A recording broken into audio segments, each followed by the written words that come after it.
പ്രതിഷേധിക്കുന്നവരെ കുത്തിരി പിടിക്കുന്ന പോലീസ് മുറയുണ്ടല്ലോ, അതങ്ങ് വീട്ടിൽ വെച്ചാൽ മതി. ഷാഫിക്കെതിരെ നടന്ന ഈ ആക്രമണം വെറുതെ വിടാൻ കോൺഗ്രസ് ഒരുക്കമല്ല. ഷാഫിയെ രാവിലെ വന്ന് കണ്ട് മാങ്കൂട്ടവും അത് തന്നെയാണ് പറയുന്നത്. കട്ടവനെ കിട്ടിയില്ലെങ്കിൽ കിട്ടിയവനെ കള്ളനാക്കുന്ന പോലീസ് ഭാഷ്യം വേണ്ട. പേരാമ്പ്രയിൽ പോലീസ് മർദ്ദനമേറ്റ KPCC വർക്കിംഗ് പ്രസിഡന്റും വടകര MP-യുമായ ഷാഫി പറമ്പിൽ അടക്കമുള്ളവർക്കെതിരെ കേസ് എടുത്തിരിക്കുകയാണ്. ഇതെന്ത് ന്യായം? അന്യായം ചെയ്യുന്നവരെ വാഴ്ത്തിപ്പാടുന്ന സർക്കാർ ഗുണ്ടകളാണോ? ഈ പോലീസ്, കോൺഗ്രസ്, LDF നേതാക്കളും പ്രവർത്തകരും ഉൾപ്പെടെ 692 പേർക്കെതിരെയാണ് കേസ്. കോഴിക്കോട് DCC പ്രസിഡന്റ് പ്രവീൺ കുമാറും പ്രതിപട്ടികയിലുണ്ട്. അന്യായമായ സംഘം ചേർന്ന് വഴി തടസ്സപ്പെടുത്തി തുടങ്ങിയ കുറ്റങ്ങളും ചുമത്തിയിട്ടുണ്ട്. അതിനിടെ പോലീസ് നടപടിയിൽ മൂക്കിന് പരിക്കേറ്റ ഷാഫി പറമ്പിലിനെ കോഴിക്കോട് ബേബി മെമ്മോറിയൽ ആശുപത്രിയിൽ അടിയന്തര ശസ്ത്രക്രിയയ്ക്ക് വിധേയനാക്കി. യൂണിയൻ തെരഞ്ഞെടുപ്പുമായി ബന്ധപ്പെട്ട ആക്രമണത്തിൽ പ്രതിഷേധിച്ച് ഇന്നലെ പേരാമ്പ്രയിൽ UDF ഹർത്താലായിരുന്നു.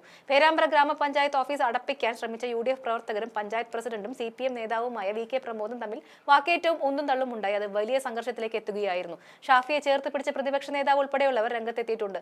ഷാഫിയുടെ ദേഹത്ത് തൊട്ട് പോലീസ് മേധാവിക്ക് കണക്കിന് കൊടുത്തിട്ട് തന്നെയാണ് മാങ്കൂട്ടം കളം നിറഞ്ഞത്. IPS വാങ്ങി നൽകിയ CPM സർക്കാരിനോടുള്ള ഉപകാരസ്മരണയിൽ വല്ലാത്ത സ്നേഹം കാണിച്ചു CPM ഗുണ്ടകൾ എടുക്കുന്ന അതേ പണി തന്നെ റൂറൽ SP ബൈജുവും ചെയ്താൽ അതേ നാണയത്തിൽ രാഷ്ട്രീയപരമായി തിരിച്ചടി വാങ്ങാൻ തയ്യാറായിക്കൊള്ളൂ എന്നാണ് SP-ക്ക് മാങ്കൂട്ടം MLA നൽകിയ താക്കീത്. പോലീസിന്റെ പണിയെടുക്കണം, അതിന് പകരം CPM ജില്ലാ സെക്രട്ടറിയുടെ പണിയെടുത്താൽ അടി വാങ്ങിക്കും എന്നുള്ളതാണ് മാങ്കൂട്ടം നൽകിയ മുന്നറിയിപ്പ്.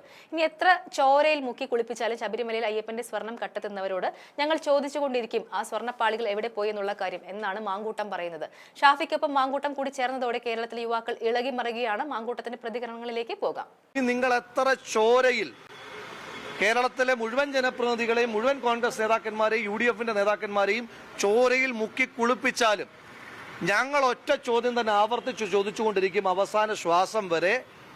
അയ്യപ്പന്റെ പൊന്നിൽ പൊതിഞ്ഞ, സ്വർണത്തിൽ പൊതിഞ്ഞ പാളികൾ ഇവിടെയാണ്. അത് ആർക്കാണ് ഇവർ വിറ്റത്? എത്ര കോടിക്കാണ് വിറ്റത്? അയ്യപ്പന്റെ പൊന്ന് കട്ടവന്മാരെ വെറുതെ വിടാൻ ഞങ്ങൾ ഉദ്ദേശിക്കുന്നില്ല. ആ ചോദ്യം ചോദിച്ചുകൊണ്ടിരിക്കും. കൊല്ലാനും മടിക്കാത്ത ഒരു സർക്കാരാണ് കേരളം ഭരിച്ചുകൊണ്ടിരിക്കുന്നത്. ഇതിൻ്റെയൊക്കെ അടിസ്ഥാനപരമായ കാരണം എന്താണ് എന്ന് മൂക്കിന് ക്ഷതമേറ്റ് ഗുരുതരമായി പരിക്കുപറ്റ ആശുപത്രിയിലേക്ക് ചോര ഒലിപ്പിച്ച് കടന്നു പോകുമ്പോഴും ശ്രീ ഷാഫി പറമ്പിൽ പറഞ്ഞത് തന്നെയാണ് ഇതിൻ്റെ യഥാർത്ഥ രാഷ്ട്രീയം.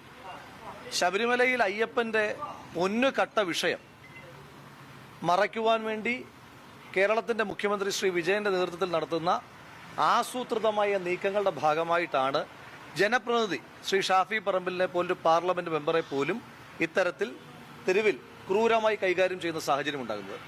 ജില്ലാ കോൺഗ്രസ് കമ്മിറ്റിയുടെ അധ്യക്ഷനെ ക്രൂരമായി മർദ്ദിക്കുക, മുൻ KSU സംസ്ഥാന പ്രസിഡന്റ് ശ്രീ KM അഭിജിത്തിനെ ക്രൂരമായി മർദ്ദിക്കുക, പ്രവർത്തകരെ നിങ്ങൾ കണ്ടു കാണുമല്ലോ. അതിനുശേഷം എന്താ സംഭവിക്കുന്നത്?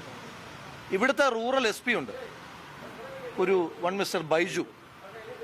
അയാൾക്ക് ഈ ഗവൺമെന്റ് IPS കൺഫർ ചെയ്ത് കൊടുത്തത് തന്നെ മുൻകാലങ്ങളിൽ കോൺഗ്രസിന്റെ പ്രവർത്തകന്മാരെ ക്രൂരമായി മർദ്ദിച്ചതിന്റെ പാരിതോഷികമായിട്ടാണ്.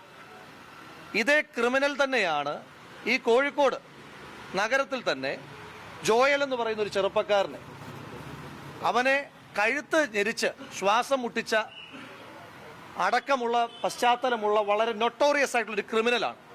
ആ ക്രിമിനൽ ഇന്നലെ എന്താ പറഞ്ഞത്? അയാൾ ഇന്നലെ പറയുകയാണ് ശ്രീ ഷാഫി പറമ്പിലിനെ പോലീസ് മർദ്ദിച്ചിട്ടില്ല. ഏത് റിപ്പോർട്ടിന്റെ അടിസ്ഥാനത്തിൽ അയാളത് പറഞ്ഞത്? ഇന്ന് നിങ്ങളടക്കമുള്ള മാധ്യമങ്ങൾ റിപ്പോർട്ട് ചെയ്തിട്ടുണ്ടല്ലോ, ആ വിഷ്വലുകൾ, ഫൂട്ടേജ് പുറത്തുവിട്ടിട്ടുണ്ടല്ലോ. ശ്രീ ഷാഫി പറമ്പിലിനെ തെരഞ്ഞു പിടിച്ച് പോലീസ് മർദ്ദിക്കുന്നതിന്റെ ദൃശ്യങ്ങൾ പുറത്തുവിട്ടല്ലോ. അപ്പോൾ ശ്രീ ബൈജു എന്ന് പറയുന്ന നൊട്ടോറിയസ് ക്രിമിനൽ അയാൾ കള്ളം പറഞ്ഞത് ആർക്ക് വേണ്ടിയിട്ടാ? ശ്രീ ബൈജുവിനോട് പറയാനുള്ളത്, ബൈജു റൂറൽ SP-യുടെ പണി ചെയ്താൽ മതി. CPM ജില്ലാ സെക്രട്ടറി നടത്തേണ്ടുന്ന പൊളിറ്റിക്കൽ സ്റ്റേറ്റ്മെന്റുകൾ CPM ജില്ലാ സെക്രട്ടറി നടത്തിക്കൊള്ളൂ. അതല്ല, ശ്രീ ബൈജുവും CPM ജില്ലാ സെക്രട്ടറിയെ പോലെ തന്നെ പൊളിറ്റിക്കൽ സ്റ്റേറ്റ്മെന്റുകൾ നടത്താനാണ് തീരുമാനിക്കുന്നതെങ്കിൽ CPM നേതാക്കന്മാരെ കൈകാര്യം ചെയ്യുന്ന പോലെ തന്നെ രാഷ്ട്രീയമായി കൈകാര്യം ചെയ്യാൻ ഞങ്ങൾക്കറിയാം.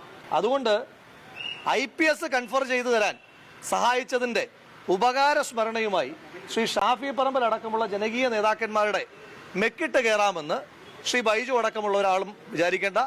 ഒരു കാര്യം കൂടി കൃത്യമായി സൂചിപ്പിക്കുവാൻ ആഗ്രഹിക്കുന്നു. ഇനി നിങ്ങൾ എത്ര ചോരയിൽ കേരളത്തിലെ മുഴുവൻ ജനപ്രതിനിധികളെയും മുഴുവൻ കോൺഗ്രസ് നേതാക്കന്മാരെയും UDF-ന്റെ നേതാക്കന്മാരെയും ചോരയിൽ മുക്കി കുളിപ്പിച്ചാലും ഞങ്ങൾ ഒറ്റ ചോദ്യം തന്നെ ആവർത്തിച്ചു ചോദിച്ചുകൊണ്ടിരിക്കും അവസാന ശ്വാസം വരെ. അയ്യപ്പന്റെ പൊന്നിൽ പൊതിഞ്ഞ, സ്വർണത്തിൽ പൊതിഞ്ഞ പാളികൾ ഇവിടെയാണ്. അത് ആർക്കാണ് ഇവർ വിറ്റത്? എത്ര കോടിക്കാണ് വിറ്റത്? അയ്യപ്പന്റെ പൊന്ന് കട്ടവന്മാരെ വെറുതെ വിടാൻ ഞങ്ങൾ ഉദ്ദേശിക്കുന്നില്ല. ആ ചോദ്യം ചോദിച്ചുകൊണ്ടിരിക്കും. ഈ പോലീസിനെ പ്രകോപിപ്പിച്ചത് കൊണ്ടാണല്ലോ അടി വാങ്ങിയതെന്നാണ് CPM-ന്റെ വേർഷൻ. പല നേതാക്കളും അങ്ങനെ പറയുന്നുണ്ട്. എന്താണ് CPM പോലീസ് അതിക്രമങ്ങളൊക്കെ ഇങ്ങനെ ന്യായീകരിക്കുമ്പോൾ എനിക്ക് സഹതാപം മാത്രമാണ്. ഒരു വശത്ത് സഖാവ് പുഷ്പൻ ജീവിച്ചിരിക്കുന്ന കാലഘട്ടം മുഴുവൻ ശ്രീ പുഷ്പന് വേണ്ടിയിട്ട് വാതോരാതെ സംസാരിച്ചിരുന്ന ആളുകൾ ഇപ്പോൾ പരിക്കു പറ്റുന്നതും ചോര വരുന്നതിനെയൊക്കെ പരിഹസിക്കുമ്പോൾ തിരിച്ചാരെങ്കിലും അത്തരം ചോദ്യങ്ങൾ ചോദിച്ചാൽ, എന്തായാലും ഞങ്ങളുടെ രാഷ്ട്രീയ സംസ്കാരം തിരിച്ച് അത്തരം ചോദ്യങ്ങൾ ചോദിക്കുവാൻ ഞങ്ങളെ പഠിപ്പിച്ചിട്ടില്ല. പക്ഷേ ഏതെങ്കിലും പൊതുസമൂഹത്തിൽ നിന്ന് ആരെങ്കിലും തിരിച്ചത്തരം ചോദ്യങ്ങൾ ചോദിച്ചാൽ ഇവരെന്ത് മറുപടിയാണ് പറയുന്നത്? പോലീസ് അതിക്രമങ്ങളെ ന്യായീകരിക്കുക. എന്തിനു വേണ്ടിയിട്ടാണ് ന്യായീകരിക്കുന്നത്? അയ്യപ്പൻ്റെ പൊന്ന് കെട്ടത് മറയ്ക്കുവാൻ വേണ്ടിയിട്ടാണെങ്കിൽ വെറുതെയാണ്. ഈ നാട് നിരന്തരമായി ചോദിച്ചുകൊണ്ടിരിക്കും. അതുകൊണ്ടാണല്ലോ ആശുപത്രിയിലേക്ക് കയറുമ്പോഴും ശ്രീ ഷാഫി പറമ്പിൽ നടത്തിയ ലാസ്റ്റ് പ്രതികരണം എന്താ? അദ്ദേഹത്തിനെ തച്ചതിനെ പറ്റിയിട്ടല്ലല്ലോ പ്രതികരിച്ചത്. അദ്ദേഹത്തിനെ തച്ച് ആശുപത്രിയിലാക്കിയതിനെ പറ്റിയല്ലോ പ്രതികരിച്ചത്. അദ്ദേഹം പറഞ്ഞത് തന്നെയാണ് ഞങ്ങൾക്ക് എല്ലാവർക്കും പറയാനുള്ളത്. അയ്യൻ്റെ പൊന്ന് കട്ടത് ചോദ്യം ചെയ്തുകൊണ്ടേയിരിക്കും.